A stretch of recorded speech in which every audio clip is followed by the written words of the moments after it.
Hola hijos de Pasteur, ¿listos para el estalle completamente el cerebro? Noviembre de 2020, se cumple un año desde que comenzara la pesadilla. Se comenta que fue un 17 de noviembre de este mes el año pasado cuando salió el primer caso. 365 días después, el mundo parece que ha cambiado completamente. Estamos contra las cuerdas. Millones de muertos, negocios cerrados, calles vacías. Ese mundo post-apocalíptico que casi nadie podía imaginar que pudiera darse en nuestras vidas. Y ante tremenda situación nos agarramos fuertemente a la esperanza de nuevos tratamientos. Gracias médicos, la esperanza de nuevas vacunas, gracias biotecnólogos y la esperanza también de nuevos modelos de predicción. Gracias, ¿matemáticos? Pues sí, hoy vamos a usar las matemáticas para estudiar la propagación del COVID y responder importantísimas preguntas. ¿Cómo estamos hoy? ¿Mejor o peor que en marzo? ¿Qué esperanzas tenemos? ¿Las restricciones funcionan? Y mirando al futuro, ¿qué es lo que va a pasar? Todo esto y mucho más, pasen y vean con la colaboración de nuestro matemático favorito,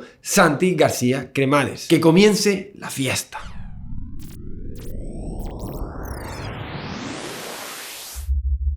Las cifras ponen los pelos de punta. Más de 50 millones de casos en todo el mundo, con 1,3 millones de fallecidos. Es una auténtica barbaridad. Y lo peor es que esta cifra no deja de crecer, con medio millón de nuevos casos cada día. De hecho, nadie parece escapar a este pinche es la palabra, virus. Un virus que se ha aprovechado de la globalización para conquistar los 5 continentes. Solo Antártida parece que de momento escapa. Bueno, de momento. Y en todo este panorama catastrófico aparece un matemático. Ahí lo tenemos, en una televisión, en otra y otra más. ¿Pero por qué? ¿Qué hace un matemático y no un médico, un biólogo, un biotecnólogo hablando de COVID? Pues porque, como diría él, las matemáticas están en todas partes. Y en la epidemiología, por supuesto, también. Lo vimos en este vídeo que dejo por aquí. Y es que si te fijas en la forma en que se propaga un virus, puedes ver en esas gráficas ciertas tendencias, ¿no? Sí, es la marca inconfundible de que detrás hay ciertos patrones, con lo cual las matemáticas entran en juego. Esas mismas matemáticas que funcionan y no vean de qué manera, por ejemplo, en la bolsa, en banca, en inversiones, en mercados, precisamente así, realizando predicciones en función de los datos. Pues aquí también. En este caso particular, las matemáticas tienen mucho que decir. Y para ver cómo y qué se puede aprender de todo ello, hemos traído de nuevo aquí a Date un Blog a mi matemático favorito, un tío muy feo, pero que habla muy bien cuando se le entiende. Les hablo de Santi García, que tiene un maravilloso canal que lo dejo por aquí, Raíz de Pi. Y Santi nos va a contar qué tiene que decir un matemático al estado actual de la pandemia. ¿Va a mejor? ¿Va a peor? ¿Las restricciones funcionan? ¿Cómo compara toda esta situación con marzo? Y en especial, ¿cuándo acabará todo esto? Viajes en el tiempo, agujeros negros, motor de antimateria. Harto me tienes, Javi, con tu físico. Uy, perdona. ¿Qué tal, Javi? ¿Qué tal todos aquí? ¿Cómo vais? Sí, pues la pandemia ha puesto las matemáticas en el lugar que le corresponden, en la boca de todo el mundo. Todo el mundo quiere descubrir cosas a través de las matemáticas, nos han puesto de moda. Sí, esto parecía un oxímoron, como científico y contrato estable, pues nos han puesto de moda por causas obvias, maldita pandemia, pero sí que vamos a hablar de por qué las matemáticas nos dan un poco de luz entre tanta incertidumbre. Vamos a ver que a través de matemáticas muy sencillas podemos responder a preguntas trascendentales. Por ejemplo, la más obvia de todas, ¿en qué momento estamos de la pandemia? Se la vamos a responder a través de la estadística. También podemos preguntarnos si estamos en la segunda o tercera ola. Eso lo vamos a responder a través del análisis matemático. O también si esta segunda o tercera ola es peor o es más leve que la primera ola. Y esto lo vamos a ver a través de las variables. Tenemos unas variables, las variables oficiales, que tenemos la curva de contagio, la curva de fallecidos, la de UCIs y hospitalizados. Vamos a ver desde el principio de la pandemia en España cómo ha funcionado la curva de contagio diarios. Aquí la tenemos, que al principio hubo muy poco. Como veis aquí, esto es R, para hacerme el guay, pero también lo podéis hacer en Excel, en el Drive, ahí para hacer hojas de cálculo, y para mostrar datos, Databricks, que es lo que usan todos los periodistas. Pero yo aquí, con RStudio, pues me apaño bien y es muy bonito y me hago el chulo.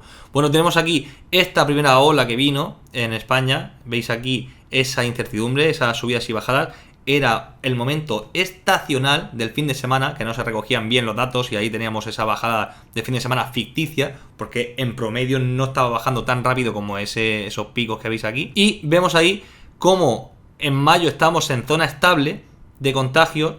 Ya digo, estos son contagios diarios. Llegamos a tener 10.000 en un día, ahí en el pico máximo en el mes de marzo, a finales del mes de marzo. Y vemos ahí como ya en julio, agosto, llegamos ahí a 15.000 contagios en un día, parecía que bajábamos, que esa es la que vamos a demostrar si es segunda ola o no, y este pico máximo, este Mordor que estamos viviendo ahora en noviembre, principios de noviembre, que teníamos ese pico máximo de casi 25.000 contagios en un solo día. Es decir, más del doble de incidencia en la primera ola que en esta segunda o tercera ola. Para entender la evolución de estos datos hay que entender el origen del problema, que es la detección del propio virus, el SARS-CoV-2.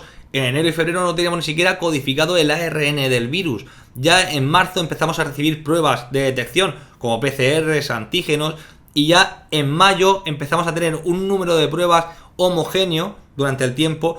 Tenemos dos escalas. Tenemos la de marzo, la de la primera ola, y la de ahora. Por tanto, esta curva no da información. Dicho esto, voy a hacer una pausa, pero una pausa de cabreo. Estoy muy cabreado con Google. Señores de Google, ya que lo estáis viendo esto, hola, señores de Google, no puede ser que vosotros, que sois expertos en datos y tenéis más información que nadie en el mundo entero, tengáis esta gráfica puesta cuando tú buscas datos coronavirus. Mirad, yo escribo datos coronavirus en Google, datos coronavirus, y me sale esta gráfica, que es la que estamos pintando aproximadamente, ¿vale? Además dinámica y muy bonita, te dice aquí diariamente en España podemos cambiar de país, pero esta curva no da información. Estos son escalas diferentes, primera ola y segunda, tercera ola, son escalas diferentes. Así que vamos a corregir esto, señores de Google, ojito, que esto es ciencia muy avanzada. Para eso nos vamos al Paint, ciencia muy avanzada. Así que vamos a hacer un corte aproximadamente por mitad de mayo, que fue cuando ya teníamos una cantidad de detección homogénea, que es la palabra clave para hablar de esto, y vamos a trazar aquí dos rectas paralelas, una y dos, más paralelas que esas si pueden ser, ¿vale? Y ahí ya determinamos que hay un cambio en la medición, un cambio de escala. Con esto ya respiramos, a ver si entre todos hacemos presión y que cambien lo de Google. Para demostrar que esta curva no da ninguna información y que no estamos desde luego como en la primera ola, vamos a mostrar los datos sanitarios. Vamos a empezar por hospitalizados. Vemos aquí en la primera ola cómo el apuntamiento era mucho mayor. Esto ya lo hablamos en otro vídeo. Dejo aquí la tarjeta, que aquí participé también en Date un Blog, ya me conocéis. Hola a todos. Bueno, pues la primera ola fue en tiempo más estrecho y en un apuntamiento más alto, lo que conocíamos como una kurtosis más elevada, por encima de una curva normal, de una gaussiana. En la primera ola llegamos hasta 5.000 hospitalizados en un día y ahora estamos por los 1.000 en un día. Y ahora estamos ya consiguiendo bajar. Eso en hospitalizados, así que por supuesto, esta sí que es informativa. Vamos a ver en las UCIs, pues igual estamos por encima de 400 en el pico máximo de la primera ola de UCIs en un día, y ahora estamos en un tiempo más largo, más elongado, que es lo que queremos en realidad, dispersar el tiempo y achatar la curva, o aplanar la curva, que es lo que más usamos como concepto. Y estamos en no más de 100 UCIs en un día. Por supuesto, estamos hablando de datos críticos, estamos hablando de un tema muy serio, pero es verdad que no podemos comparar la primera ola con la segunda. Y si hablamos de fallecidos, pasa algo parecido. Llegamos a más de 900 fallecidos en un día en esta primera ola, cuando ahora estamos por encima de 200, pero no estamos en 900. O sea, el problema se ha reducido en 4 veces o incluso 5 veces, si hablamos de distintas variables. Así que, respuesta primera, la primera ola fue mucho más dura, 4 o 5 veces más dura que esta segunda, tercera ola. Siguiente pregunta.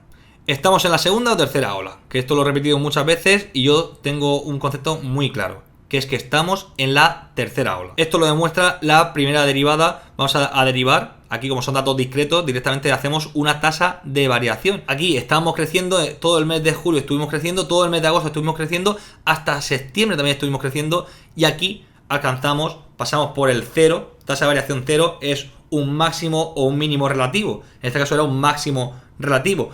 Y pasamos por el pico máximo de esa segunda ola y empezó a bajar. Después pasamos otra vez por el cero porque llegamos a un mínimo relativo y otra vez hacia arriba a esa tercera ola, que esa sí venía de Europa. Esta segunda ola era solamente española. Esta tercera ola sí que era europea. Así que como esto de Carlos I de España y V de Alemania, esto es, estamos viviendo la tercera ola española, segunda europea. También hay que decir que hemos pasado el pico máximo de esa tercera ola. Ojito, la OMS ha avisado que va a venir una nueva ola.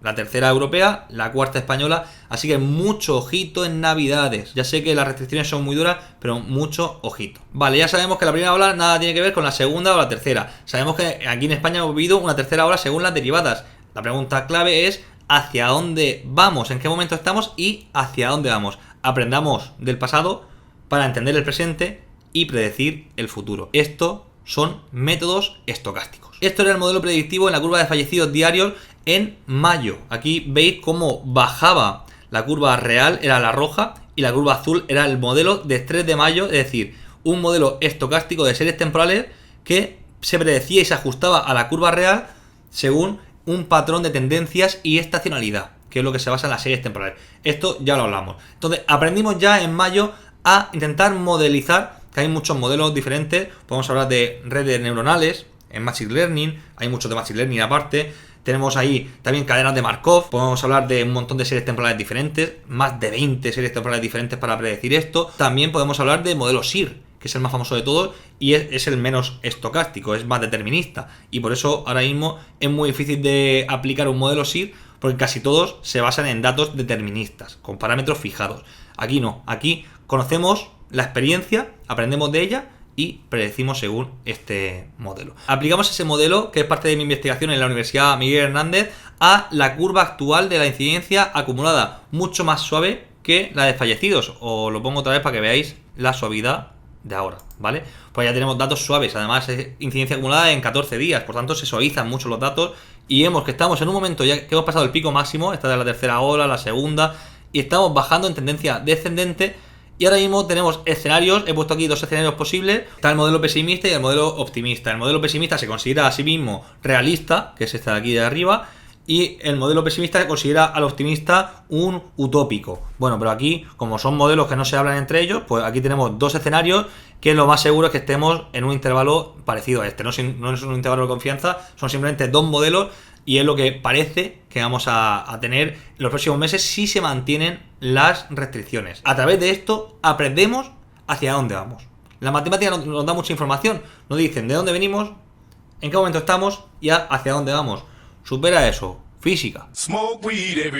Así que en Navidades, si todo sigue igual y las restricciones siguen manteniéndose constantes y tenemos mucha prudencia entre todos, estaremos en un escenario entre 50 y 159 de incidencia acumulada, que quiere decir que 1 de cada 1000 personas seguirá contagiada en ese momento, al menos 1. Y tenemos que bajar esa cifra. Te digo, la OMS ha determinado 25 de cada 100.000, es decir, 0,25 de cada 1000 como medida tranquilizadora. Y no estaremos así, parece, hasta 2021. Ojalá el modelo se equivoque. Ya digo, esto no es una bola de cristal, es un modelo predictivo, un modelo estocástico. Bueno, hay gente de otros países y quiero también mostrarlo. Me voy a quitar yo de en medio si no se ve nada. Y quiero que veamos aquí cómo están las curvas de otros países. Me faltan algunos, Colombia, Perú, Chile, Ecuador. Un beso a todos. No he puesto aquí las curvas, solamente tengo aquí Brasil, que está en una tendencia, como veis aquí, nada clara, pero está cogiendo una especie de nueva ola. Así que mucho ojito con Brasil. Tenemos también México, que aquí tenemos una meseta extraña por falta de... Esto es un error de medición directamente. Está en un periodo todavía constante. A ver qué pasa en los siguientes días. Mucho ánimo México. Aquí en España ya estamos viendo esa curva que la hemos visto antes. Tenemos a Francia, que baja muy rápido, pero tuvo un pico muy alto, mucho más que España.